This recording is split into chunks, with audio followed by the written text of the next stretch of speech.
சிவன் எதுக்கு யமனை எட்டி உதைச்சார்னு தெரியுமா? மிருகண்டு முனிவர் சிவபெருமானிடம் குழந்தை வரம் கேட்டார். சிவன் அவருக்கு 2 விருப்பங்களை கொடுத்தார்.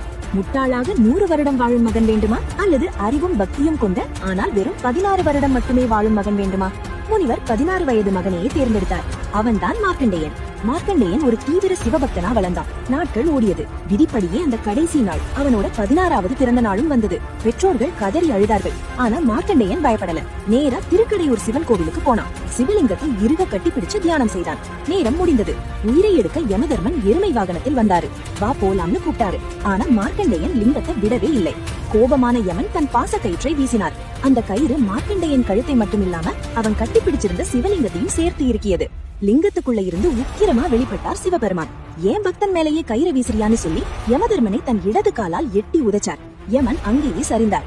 மார்க்கண்டேயா, உனக்கு மரணமே கிடையாது. நீ என்றுமே 16 வயதோட சிரஞ்சீவியா இருப்பேன்னு வரம் கொடுத்தார்.